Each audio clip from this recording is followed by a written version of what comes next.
ഉണ്ടാക്കിയിരിക്കുന്ന മുഖ്യ പ്രഭാഷണത്തിലേക്ക് നമ്മൾ കടക്കുകയാണ്. നമ്മുടെ കുടുംബത്തിലെ പ്രശസ്തരായ വ്യക്തികളെ ഓരോ വർഷവും നമ്മുടെ കുടുംബയോഗത്തിലേക്ക് കൊണ്ടുവരികയും അവരോടുള്ള സ്നേഹം പങ്കുവയ്ക്കുകയും ഒക്കെ ചെയ്യുന്നത് നമുക്ക് മറക്കാനാവാത്ത സാഹചര്യങ്ങളാണ്. നമ്മുടെ കുടുംബാംഗമായ ഡോക്ടർ മനോജ് ജോൺസൺ പാല ജോൺ മരിയൻ ഹോസ്പിറ്റലിൻ്റെ സ്ഥാപകനാണ്. ബാംഗ്ലൂർ രാജീവ് ഗാന്ധി ഇൻസ്റ്റിറ്റ്യൂട്ടിൽ നിന്ന് വൈദ്യശാസ്ത്രത്തിൽ ബിരുദം നേടിയ അദ്ദേഹം പിന്നീട് ആ മേഖലയിലെ പഠന മനനങ്ങളിലൂടെ ഉയർന്ന് ഇന്ന് എല്ലായിടത്തും അറിയപ്പെടുന്ന ഒരു വ്യക്തിത്വമായി തീർന്നിട്ടുണ്ട്.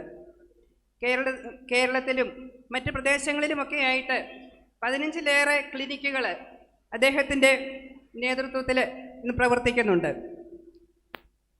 മാധ്യമങ്ങളിലൂടെ നമുക്ക് വളരെ സുപരിചിതനാണ് ഡോക്ടർ മനോജ് ജോൺസൺ.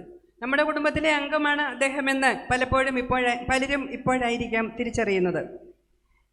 വളരെ തിരക്കേറിയ ജീവിത സാഹചര്യത്തിലാണെങ്കിലും ഇവിടേക്ക് കടന്നു വരുന്നതിനും നമ്മോടൊപ്പം സമയം ചെലവഴിക്കുന്നതിനും ബന്ധങ്ങൾ ഉറപ്പിക്കുന്നതിനും എത്തിയ ഡോക്ടർ മനോജ് ജോൺസനെ സ്നേഹപൂർവ്വം മുഖ്യപ്രഭാഷണത്തിനായി ക്ഷണിക്കുന്നു.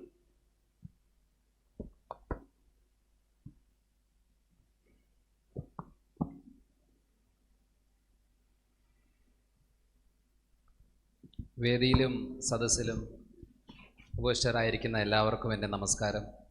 ഇത് പറയാൻ കാരണം എനിക്കൊരു ലിസ്റ്റ് കിട്ടിയായിരുന്നു.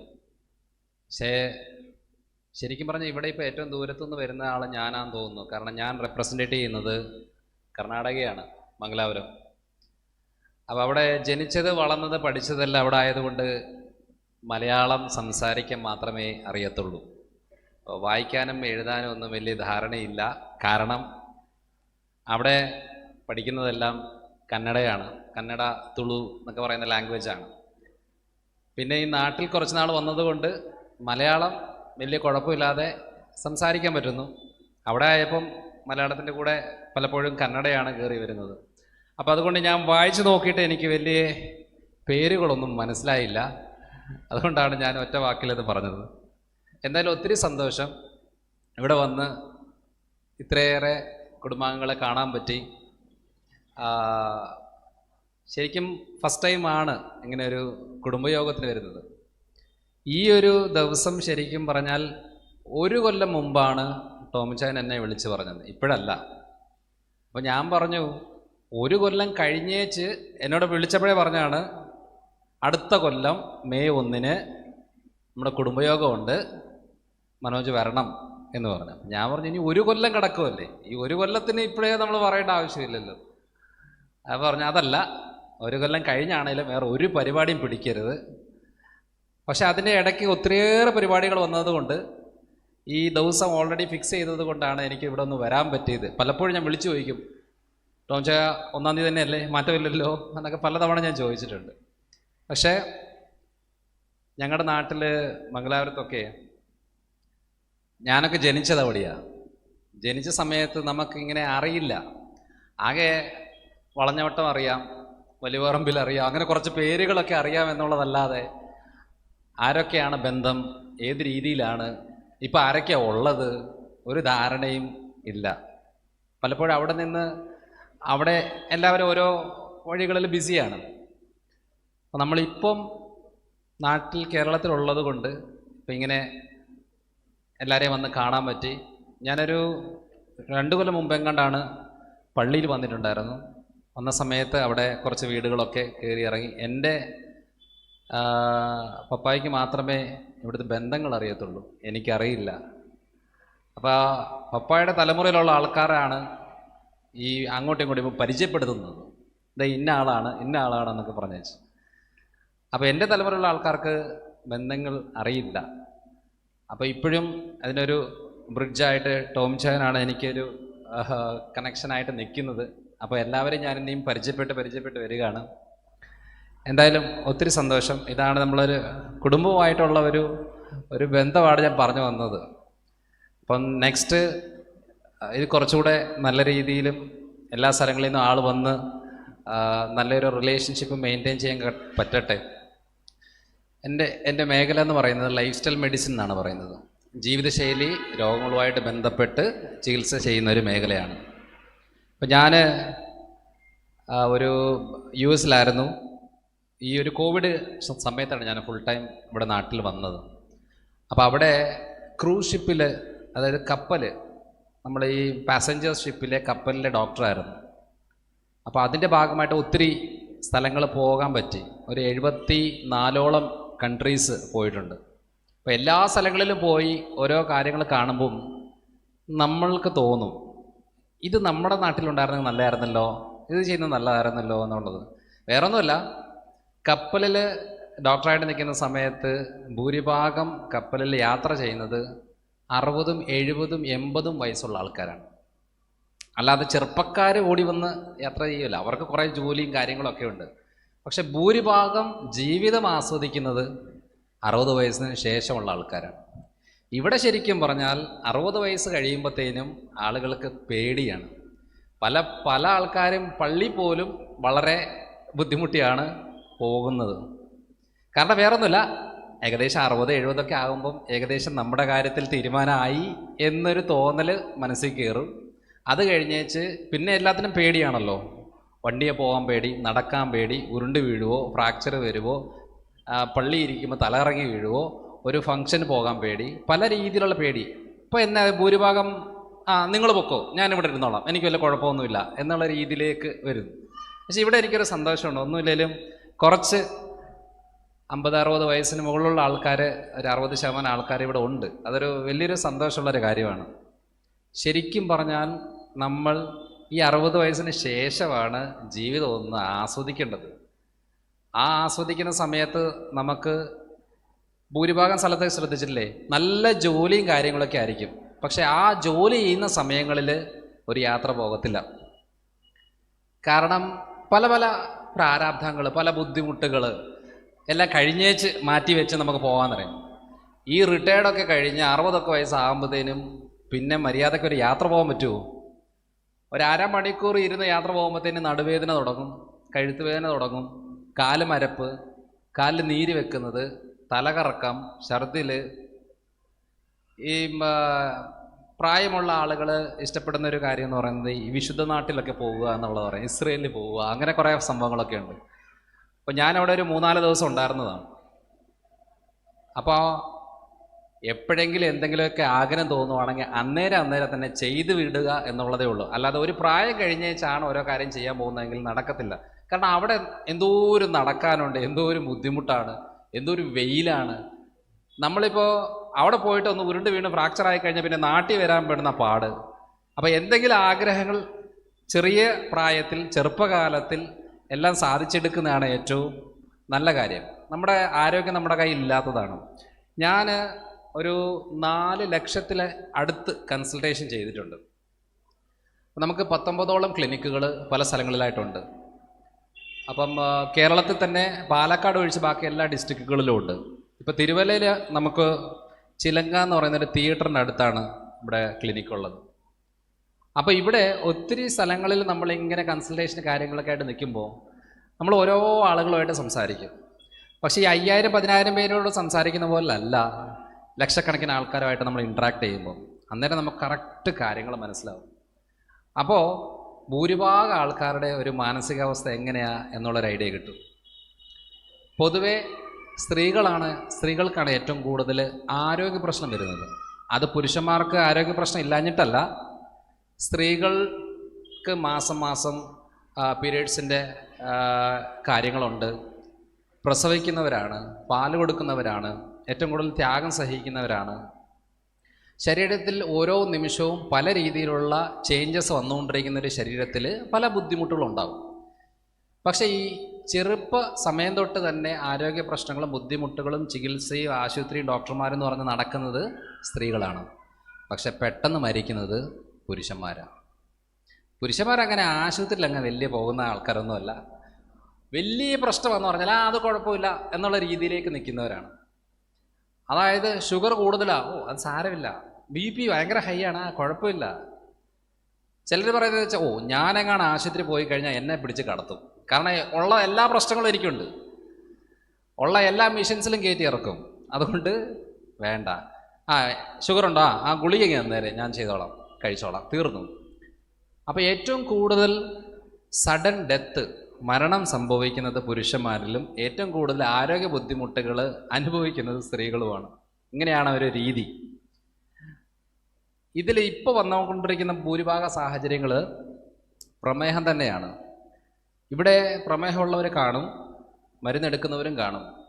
പക്ഷേ പ്രമേഹത്തിന് മരുന്നെടുക്കുന്ന ആളുകളിൽ ഏറ്റവും കൂടുതലായിട്ട് സംഭവിക്കുന്ന ഒരു കോമൺ കാര്യം എന്ന് പറയുന്നത് അവരുടെ ബ്ലഡ് ടെസ്റ്റ് എപ്പോഴും നോർമലാണ്.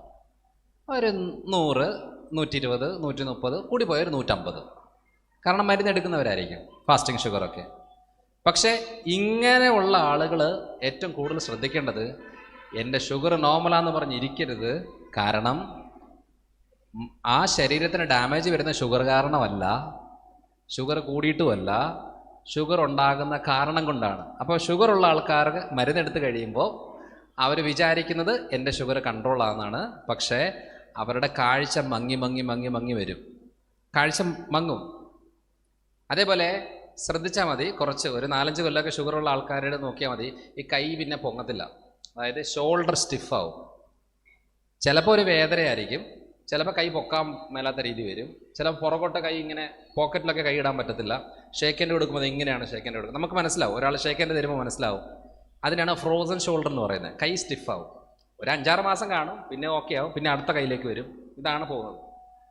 മൂന്നാമത്തെ കാര്യം എന്ന് പറയുന്നത് ഈ കാലയിലൊക്കെ പുകച്ചിലും മരപ്പും ഒക്കെ തുടങ്ങും.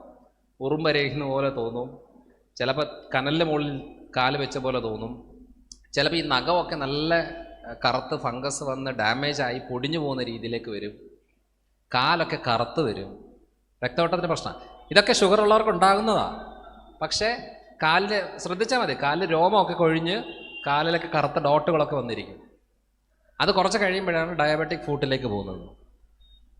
അതേപോലെ തന്നെ പുരുഷന്മാരിലാണെന്നുണ്ടെങ്കിൽ ലൈംഗികമായിട്ടുള്ള ഉദ്ധാരണ പ്രശ്നം തുടങ്ങും. താല്പര്യം കാണും, ലൈംഗികമായിട്ടുള്ള ഉദ്ധാരണം നടക്കത്തില്ല. കാരണം നാഡി നരമ്പുകൾക്ക് ഡാമേജ് വരും. പിന്നെയുള്ള ബ്ലോക്കുകൾ, ഹാർട്ടിൻ്റെ ബ്ലോക്കുകൾ, അതേപോലെ തലച്ചോറിലേക്ക് രക്തക്കുഴലുകൾക്ക് ബ്ലോക്കുകൾ, ഈ പറയുന്ന പല പ്രശ്നങ്ങൾ കാണും. ഇതൊന്നും ഇവർ നോക്കത്തില്ല. നോക്കുന്നത് എപ്പോഴും പോയിട്ട് ബ്ലഡ് ഷുഗർ ടെസ്റ്റ് ചെയ്യും.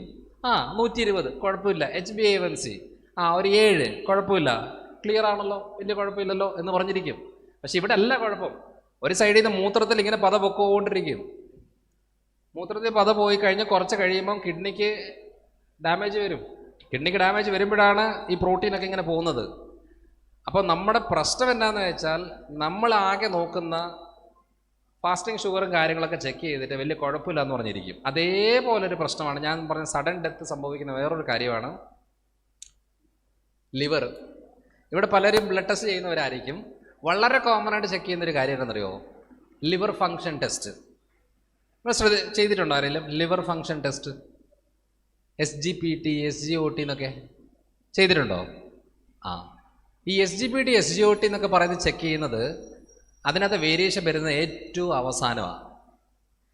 അതുമാത്രമല്ല നോക്കേണ്ടത്, നമ്മൾ നോക്കേണ്ടത് ഫൈബ്രോ സ്കാൻ എന്ന് പറഞ്ഞുകൊണ്ടുണ്ട്. ഫൈബ്രോ സ്കാൻ എന്നാണ് പറയുന്നത്. ലിവർ ഇലസ്റ്റോഗ്രഫി എന്ന് പറയും.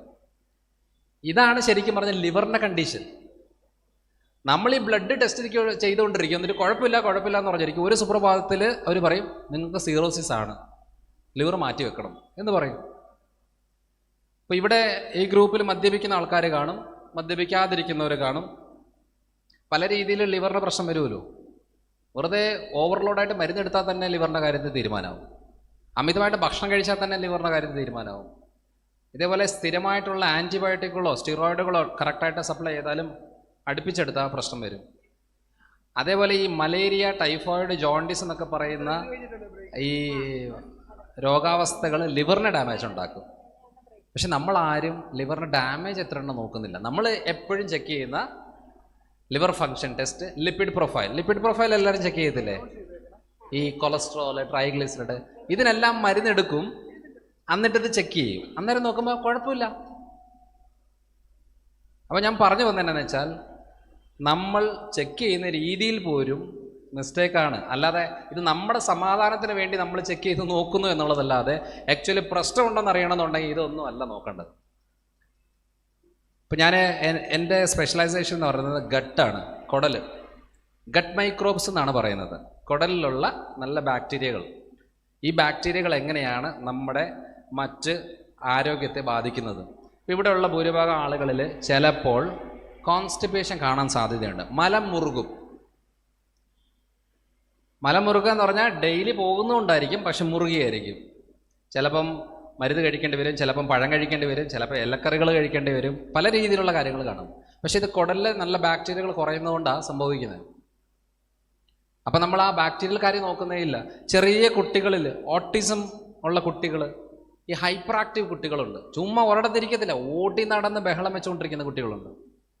ആ കുട്ടികളൊന്ന് ഒതുക്കി നിർത്താനായിട്ട് വല്ല ഫോണും കൈ കൊടുത്തേച്ച് ഒതുക്കി നിർത്തേണ്ട അവസ്ഥയിൽ നിൽക്കും.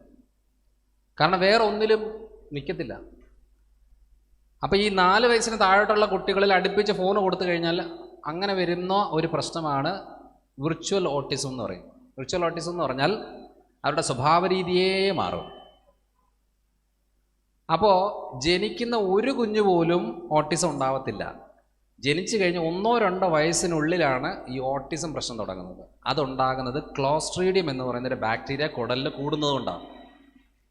അപ്പോൾ ഈ ബാക്ടീരിയ തലച്ചോറിൽ ന്യൂറോൺസിനെ ഡാമേജ് ചെയ്യുമ്പോഴാണ് സ്വഭാവപരമായിട്ടുള്ള മാറ്റം വരുന്നത്. പക്ഷെ നമ്മൾ എന്ത് ചെയ്യും? ഈ ഹൈപ്പർ ആക്റ്റീവ് കുട്ടികളെ, ശരി, ഹൈപ്പർ ആക്റ്റീവ് കുട്ടികളിൽ, ഓട്ടിസ്റ്റിക് കുട്ടികളിൽ ഗ്ലൂട്ടൻ പറ്റില്ല, ഈ ഗോതമ്പ് മൈദ സാധനം പറ്റില്ല, അടുപ്പിച്ച് കൊടുത്തുകൊണ്ടിരിക്കുന്ന സാധനം ബിസ്ക്കറ്റാണ്. അപ്പോൾ വേറെ ഒന്നും നടക്കാത്തത് കൊണ്ട് ഈ ബിസ്ക്കറ്റ് കണ്ടിന്യൂസ് ആയിട്ട് കൊടുത്തു കഴിഞ്ഞു കഴിഞ്ഞാൽ ഈ ഹൈപ്പർ ആക്ടിവിറ്റി കൂടുകയാണ്. പക്ഷെ അതാരും നോക്കുന്നില്ല. അപ്പോൾ നമ്മൾ ശ്രദ്ധിക്കേണ്ട ഒരു കാര്യം, ഈ പറയുന്ന കുടലിലെ കണ്ടീഷൻ നിസ്സാരമായിട്ട് കരുതരുത്. മലബന്ധമുണ്ടോ, അതെന്തൊരു പ്രശ്നമുണ്ട്. അല്ലാതെ ചുമ്മാതല്ല മലം മുറുകുന്നത്. അയഞ്ഞു പോകുന്നോ, അതും ശരിയല്ല. നമുക്ക് എന്തെങ്കിലും ഒരു കാര്യം കഴിക്കണമെന്ന് ഭയങ്കര ആഗ്രഹം, കുറച്ച് കഴിക്കുമ്പോൾ അതിന് വയറ് നിറഞ്ഞു, അതും ശരിയല്ല. ആർക്കൊക്കെ ഈ അരിശം, ഇറിറ്റേഷൻ, ദേഷ്യം ഒക്കെ ഉണ്ടോ അവരുടെ മെയിൻ പ്രശ്നം ഒന്നാ തൈറോയ്ഡായിരിക്കും, അല്ലെങ്കിൽ വയറ് സംബന്ധമായിട്ടുള്ള പ്രശ്നമായിരിക്കും. ഇത് ശരിയാക്കാതെ മരുന്ന് മാത്രം എടുത്തുകൊണ്ടിരുന്ന ഒരിക്കലും പ്രശ്നം മാറില്ല. ഇപ്പം ഇവിടെ ഇരിക്കുന്ന പല ആളുകളുടെ മുഖത്ത് പാടുകളുണ്ട്, ശ്രദ്ധിച്ചിട്ടുണ്ടോ? പാടുകൾ. ഇപ്പോൾ പറയും അതൊക്കെ പ്രായമായതല്ല, പ്രായമാകുമ്പോൾ ആവും. അങ്ങനെയാണെങ്കിൽ 80-90 വയസ്സുള്ള ആൾക്കാർക്ക് ഇതൊന്നും ഇല്ലാത്തവരുണ്ടല്ലോ.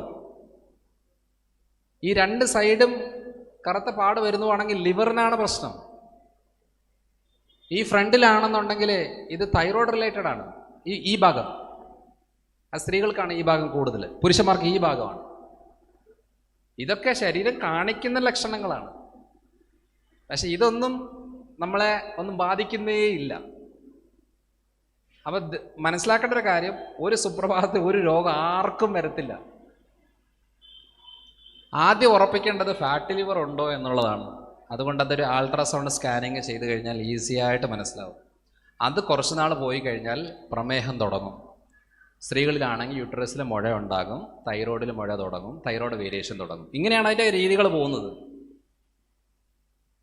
അപ്പോൾ ഇതെന്തിനാ ഈ പ്രിവെൻറ്റീവായിട്ട് പറയുന്നതെന്ന് വെച്ചാൽ, നമ്മളിതെല്ലാം വന്നു കഴിഞ്ഞ് ഇതിൻ്റെ പുറകെ നടന്നിട്ട് ഇതുവരെ തൈറോയ്ഡിന് മരുന്നെടുത്ത ആൾക്കാരുടെ തൈറോയ്ഡ് പ്രശ്നം മാറിയിട്ടൊന്നുമില്ല. ഇവിടെ സ്ത്രീകൾ എന്തായാലും ഇത്രയും പേരുണ്ടല്ലോ, ഇതിനകത്ത് മിനിമം ഒരു 30% ആൾക്കാർക്ക് തൈറോയ്ഡ് പ്രശ്നങ്ങൾ കാണും. അവർ തൈറോയ്ഡിന് മരുന്നെടുക്കുന്നവരും ആയിരിക്കും. പക്ഷെ ഇവരോട് പോയി ചോദിച്ചാൽ മതി, മുടി കൊഴിച്ചിലുണ്ടോ എന്ന് ചോദിച്ചാൽ ഉണ്ടെന്ന് പറയും. ക്ഷീണമുണ്ടോ? ഉണ്ട്. വേദനയുണ്ടോ? ഉണ്ട്. ടെൻഷനുണ്ടോ? ഉണ്ട്. ഉറക്ക പ്രശ്നമുണ്ടോ? ഉണ്ട്. എല്ലാ പ്രശ്നമുണ്ട്. തൈറോയ്ഡ് മരുന്നെടുക്കുന്നുണ്ടോ? അതുകൊണ്ട്. TSH നോർമലാണോ? അത് നോർമലാ. അപ്പം നമ്മളെന്താ വിചാരിക്കുന്നത്? തൈറോയ്ഡ് പ്രശ്നം കണ്ടുപിടിച്ചു, മരുന്നെടുത്തു, TSH നോർമലായി, കുഴപ്പമില്ല. അങ്ങനെ കുഴപ്പമില്ലാതാവത്തില്ല. ഈ പ്രശ്നങ്ങളെല്ലാം കിടക്കും. അതുകൊണ്ടാണ് ഞാൻ പ്രമേഹത്തിന് ആദ്യം പറഞ്ഞത്. പ്രമേഹം എങ്ങനെയുണ്ട്? കൺട്രോളിലാ, കുഴപ്പമില്ല. അപ്പോൾ പറയും കാലിലെ പുകച്ചിലോ? ഉണ്ട്. ക്ഷീണമോ? ഉണ്ട്. ഈ പ്രമേഹം നന്നായിട്ട് ബാധിച്ച ആൾക്കാരുടെ കൈയും കാലും ശോഷിക്കും. ഈ മസിലൊന്നുമില്ല. ശരീര രീതി കണ്ടാൽ മനസ്സിലാവും. വയറ് മാത്രമേ കാണത്തുള്ളൂ. കൈയും കാലും ശോഷിച്ചു പോവും. കാഴ്ച മങ്ങും. കുറച്ച് നടക്കുമ്പോൾ കിതപ്പുണ്ടാകും. മസിൽ കയറ്റം തുടങ്ങും. അവിടെ ഇവിടെയൊക്കെ പിടിക്കാൻ തുടങ്ങും. ചൊറിച്ചിൽ, സ്കിന്നിനെല്ലാം പ്രശ്നങ്ങൾ തുടങ്ങും. ഫംഗൽ ഇൻഫെക്ഷൻ തുടങ്ങും. ഇതെല്ലാം കാണും പ്രമേഹ രോഗിക്ക്. പക്ഷേ പറയും കൺട്രോൾഡാണ്. അപ്പം ഞാൻ പറയാൻ വന്നത്, ഒരു രോഗം കണ്ടുപിടിച്ചു, ഒരു ചികിത്സ ചെയ്തു എന്ന് പറഞ്ഞ ഉടനെ പ്രശ്നം മാറുമെന്നല്ല, മാറത്തില്ല. പ്രശ്നത്തിൻ്റെ സിവിയാരിറ്റി കുറഞ്ഞു നിൽക്കും എന്നുള്ളതല്ലാതെ പ്രശ്നം ഒന്നും മാറുന്നില്ല. ഇവിടെ ഇത്രയും പേരുണ്ട്. ഇവിടെ ഈ അടുത്തെങ്ങാണോ ആരെങ്കിലും വിരയുടെ മരുന്നെങ്കിലും എടുത്തിട്ടുണ്ടോ? കാരണം അതൊക്കെ ചെറിയ പിള്ളേർക്കല്ലേ എന്നുള്ള രീതിയാണ്. അല്ല, നമ്മളൊരു ബ്ലഡ് റിപ്പോർട്ട് കാണുമ്പം ഇവിടെ ആരെങ്കിലും നോക്കിയാൽ മതി, നമുക്ക് ഭയങ്കരമായിട്ട് താരൻ്റെ പ്രശ്നം, തുമ്മൽ, അലർജി, സ്കിൻ പ്രശ്നങ്ങൾ, എപ്പോഴും ക്ഷീണം, മുടി കൊഴിച്ചിൽ, വിരയാണ് പ്രശ്നം. നമ്മൾ ഈ പറയുന്ന മറ്റ് പ്രശ്നങ്ങളുടെ പുറകെയൊക്കെ ഓടിക്കൊണ്ടിരിക്കും. വിരയുടെ മരുന്ന് കറക്റ്റായിട്ട് എടുത്താൽ ഈ ഭൂരിഭാഗം പ്രശ്നം ക്ലിയർ ആവും. താരനുള്ളത് കുടലിലെ ഫംഗസാണ്. ഫംഗസ് കൂടുന്നതനുസരിച്ച് താരൻ കൂടും. നമ്മൾ താരനെ ചികിത്സിച്ചുകൊണ്ടിരുന്നിട്ട് കാര്യമില്ല. വിരയുടെ മരുന്ന് എടുത്തേച്ച് ഫംഗസ് കൺട്രോൾ ആയി കഴിഞ്ഞാൽ ഓട്ടോമാറ്റിക്കായിട്ട് താരൻ കുറയും. അപ്പോൾ ഞാൻ പറഞ്ഞു വന്നത്, നമ്മൾ ഏതോ ട്രാക്കിലാണ് പൊയ്ക്കൊണ്ടിരിക്കുന്നത്. നമ്മൾ നാളെ നമുക്കൊരു സ്കിന്നിൻ്റെ പ്രശ്നം വന്നാൽ ഉടനെ പോയിട്ട് സ്കിന്നിൻ ഡോക്ടറെ കാണുന്നു, അതിന് ഓയിൻമെൻറ്റ് തേക്കുന്നു, പോകുന്നു, അതൊന്ന് കുറയും, പിന്നെ വീണ്ടും തുടങ്ങും. അതുകൊണ്ട് ഇനിയാണെങ്കിലും വിരയുടെ മരുന്ന് എടുത്തിട്ടില്ലെന്നുണ്ടെങ്കിൽ ഇംഗ്ലീഷ് മരുന്ന്, ആയുർവേദം, ഹോമിയോ എന്ത് വേണമെങ്കിലും എടുക്കാം. ഇപ്പോൾ ഇംഗ്ലീഷ് മരുന്നാണെങ്കിൽ ഒരെണ്ണം എടുത്തേച്ച് 2 ആഴ്ച കഴിഞ്ഞ് ഒന്നുകൂടെ എടുക്കുക, ആ പ്രശ്നം ഓക്കെ ആവും. അതേപോലെ ഒരു മെയിൻ സംഭവമുണ്ട്, വിറ്റമിൻ ഡി. ഇവിടെ ആരെങ്കിലും വിറ്റമിൻ ഡി ചെക്ക് ചെയ്തവരുണ്ടോ? ഒരാൾ, 2. ഓക്കെ. ഈ വിറ്റമിൻ ഡി ചെക്ക് ചെയ്യുമ്പോഴേ അതിനകത്ത് 30 തൊട്ട് ഒരു 80 വരെയാണ് അതിന് നോർമൽ റേഞ്ച് കിടക്കുന്നത്. നമുക്ക് ശരിക്കും പറഞ്ഞാൽ ഒരു 60-ന് മുകളിൽ മെയിൻറ്റെയിൻ ആവണം. ഇല്ലെങ്കിൽ ഇവിടെ ആർക്കെങ്കിലും അങ്ങനെ ഉണ്ടോ നോക്കിയാൽ മതി. കാലുകഴപ്പ് എന്ന് പറയില്ലേ, കട്ടുകഴപ്പ് എന്ന് പറയില്ലേ, ഇവിടെ കട്ടുകഴപ്പ് എന്നാണോ പറയുന്നത്? അങ്ങനെ പറയില്ലേ? ഈ കുറച്ച് നേരം നിൽക്കുമ്പോഴത്തേനും നടുവിൽ നിന്ന് കാലിലോട്ട് ഇങ്ങനെ ഒരു വേദന അങ്ങ് ഇറങ്ങും, കഴയ്ക്കുക. അപ്പം നമുക്ക് ഇരിക്കണം, കടക്കണം എന്നൊക്കെ തോന്നലുണ്ടാവും. ചിലപ്പോൾ ഒക്കെ എന്ന് പറയുന്നത് കൊച്ചുമക്കളെ വിളിച്ചുകൊണ്ടിങ്ങനെ തൂക്കാൻ പറയും. കുഴമ്പും ചൂടും പിടിച്ച് തിരുമ്മലായിരിക്കും ഭൂരിഭാഗം പണി. നിസ്സാരമായിട്ട് ഒരു വിറ്റമിൻ ഡി ഗുളിക എടുത്തു കഴിഞ്ഞാൽ തീരാവുന്ന പ്രശ്നമേ ഉള്ളൂ. ഈ മറവിയുള്ള ആൾക്കാരില്ലേ, നല്ല ഓർമ്മയുണ്ട്, എനിക്ക് നല്ല ഓർമ്മയുണ്ട്, പക്ഷെ ഇപ്പം കിട്ടുന്നില്ല. മറവിയുടെ മെയിൻ പ്രശ്നം വിറ്റമിൻ ഡി കുറഞ്ഞു. കോൺസെൻട്രേറ്റ് ചെയ്യാൻ പറ്റുന്നില്ല. ഈ കുട്ടികളെ വെറുതെ വഴക്കും പറഞ്ഞ് ബഹളം വെച്ച് അടിച്ച് കാറി കൂയി പ്രശ്നം ഉണ്ടാക്കുന്ന അപ്പനമ്മമാർ വിചാരിക്കേണ്ട സിമ്പിൾ കാര്യമാണ്. കോൺസെൻട്രേഷൻ കിട്ടുന്നില്ലേ, കൊച്ചിന് വിറ്റമിൻ ഡി കുറഞ്ഞു. നമ്മൾ എന്തൊക്കെയോ ചെയ്തുകൊണ്ടിരിക്കുകയാണ്. ഇതൊക്കെ ഡെയിലി ആവശ്യമുള്ള സാധനമാണ്. നമ്മൾ ഈ ട്രാക്ക് നോക്കാതെ അവസാനം, അതുകൊണ്ട് അപ്പനും അമ്മയ്ക്ക് ആർക്കെങ്കിലും തൈറോയ്ഡ് ഉണ്ടെങ്കിൽ മക്കൾക്ക് തൈറോയ്ഡ് വരും, 100% വരും. പക്ഷേ എപ്പോഴാണ് വരുന്നതെന്ന് വെച്ചാൽ ഈ വിറ്റമിൻ ഡി, ഇരുമ്പ് സത്തൊക്കെ കുറയുമ്പോഴാണ്. അപ്പം നമ്മളോ നോക്കുന്നില്ല. നമുക്ക് 30-ാമത്തെ വയസ്സിൽ തൈറോയ്ഡ് വന്നു, ഓക്കെ, നമ്മളതിൻ്റെ മരുന്നെടുക്കുന്നു. മക്കൾ 10-ാമത്തെ വയസ്സിൽ തുടങ്ങും. കാരണം ഈ വിറ്റമിൻ ഡിയും ഇരുമ്പ് സത്തും വളരെ ഇമ്പോർട്ടൻ്റ് ആണ് വരാതിരിക്കാൻ. ഇപ്പം ഞാൻ പറഞ്ഞു വന്നത് എന്താണെന്ന് വെച്ചാൽ, പല കാര്യങ്ങളും, ഒരു 80% രോഗങ്ങളും ആരോഗ്യ പ്രശ്നങ്ങളും ചെറിയ പ്രായം തൊട്ട് തന്നെ ശരിയാക്കി എടുത്ത് കൊണ്ടുപോകാനുള്ളതേ ഉള്ളൂ. ഇതറിയാതെ ആ രോഗം വന്നതിന് ശേഷം അത് ആശുപത്രിയും മരുന്നും ചികിത്സയായിട്ട് നടക്കുമ്പോൾ പ്രശ്നം മാറത്തില്ല. ഈ റിപ്പീറ്റഡായിട്ട് അബോർഷൻസ് നടക്കുന്നത് കുട്ടികളുണ്ടാവാത്ത കണ്ടീഷനിൽ, അത് തൈറോയിഡൈറ്റിസ് എന്ന് പറഞ്ഞൊരു കണ്ടീഷനാണ്. നമ്മൾ ഗൈനേക്ക് പ്രശ്നമാണെന്ന് പറഞ്ഞു വെച്ചാൽ അതിന് ഹോർമോൺ മെഡിസിൻ എടുത്തുകൊണ്ടിരിക്കും. അപ്പോൾ എല്ലാവരും അറിയേണ്ട ഒരു കാര്യം, ചില ശരീരരീതി ശ്രദ്ധിച്ചിട്ടുണ്ടോ? അവരുടെ ശരീരത്തിന് താഴോട്ട് നോർമൽ കളർ, മുഖം മാത്രം ഇരുണ്ടിരിക്കും. നിങ്ങൾ ശ്രദ്ധിച്ച് നോക്കിയാൽ മതി. മുഖം ഒരു കണ്ണാടിയിൽ നമ്മൾ ജസ്റ്റ് കുളിച്ച് കഴിഞ്ഞ ജസ്റ്റ് ഒരു കണ്ണാടി പോയിരുന്ന് നോക്കുക, കഴുത്തിന് താഴോട്ട് വേറെ കളർ, കഴുത്തിന് മുകളിലോട്ട് വേറെ കളർ. അത് ശരിയല്ല. അത് വെയിൽ കൊള്ളുന്നുകൊണ്ടൊന്നുമല്ല. വെയിൽ കൊണ്ടെന്നാൽ സ്കിൻ ടാൻ ആവും, 2 ദിവസം കണ്ടത് ഓക്കെ ആവും. പക്ഷെ ഇത് ഇരുണ്ട് പോവുകയാണ്. നമ്മളേറ്റവും കൂടുതൽ ചികിത്സിക്കുന്ന പറഞ്ഞാൽ ഈ നമ്മൾ കരി തൂക്കുന്ന പോലെ മുഖം കറക്കും. അപ്പം ഇതൊക്കെ പ്രശ്നം ഉണ്ടാക്കുന്ന ഏരിയകളാണ്, മേഖലകളാണ്. പക്ഷെ ഇത് നമ്മൾ ശ്രദ്ധിക്കാതെ അതിനേക്കാളും വലിയ പ്രശ്നം വരുമ്പോഴായിരിക്കും നമ്മൾ പോയി ചികിത്സിക്കാൻ പോകുന്നത്. ഇതൊക്കെ ഞാനൊരു അവയർനെസ്സിന് വേണ്ടി പറഞ്ഞതാണ്, വേറൊന്നുമല്ല. ഞാനൊരു 1500-ലധികം വീഡിയോകൾ ചെയ്തിട്ടുണ്ട്. 600ഓളം ലൈവ് പ്രോഗ്രാംസ് ക്ലാസ്സുകൾ എടുത്തിട്ടുണ്ട്. അപ്പം നമ്മുടെ കുടുംബത്തിൽ വന്നേച്ച് നമ്മുടെ കുടുംബത്തിലുള്ള ആളുകളിൽ ഈ പറയുന്ന കാര്യങ്ങൾ അറിയില്ല എന്ന് പറയുമ്പം അതൊരു ബുദ്ധിമുട്ടാണ്. നിങ്ങൾ എന്താ പറയുക, നാട്ടിൽ ഇത്രയും പറഞ്ഞേച്ച് ഞങ്ങൾ ഇതിനെക്കുറിച്ച് അറിഞ്ഞില്ലല്ലോ എന്ന് നാളെ ആരും ചോദിക്കരുത്. അതുകൊണ്ട് ജസ്റ്റ് ഞാനിതൊന്ന് സൂചിപ്പിച്ചെന്നേ ഉള്ളൂ. ഇപ്പോഴും ഓരോ ദിവസവും ഇപ്പം അടുത്ത എന്തെങ്കിലും പരിപാടികളുണ്ടെന്നുണ്ടെങ്കിൽ വിളിക്കാം, ഞാൻ വരാം. എനിക്ക് ഇഷ്ടമാണ് എല്ലാവരുമായിട്ടുള്ള ഇൻട്രാക്ട് ചെയ്യുന്നത്, സംസാരിക്കുന്നത്, അതേപോലെ തന്നെ ബന്ധം നിലനിർത്തുന്നതൊക്കെ വളരെ താല്പര്യമുള്ളൊരു കാര്യമാണ്. ഇന്ന് എന്നെ ക്ഷണിച്ചു, ഒത്തിരി സന്തോഷം. ഇവിടെ വന്നു എല്ലാവരുമായിട്ടൊന്ന് സംസാരിക്കാൻ പറ്റി, അച്ഛന്മാരുമായിട്ടൊക്കെ ഒന്ന് ഇൻട്രാക്ട് ചെയ്യാൻ പറ്റി.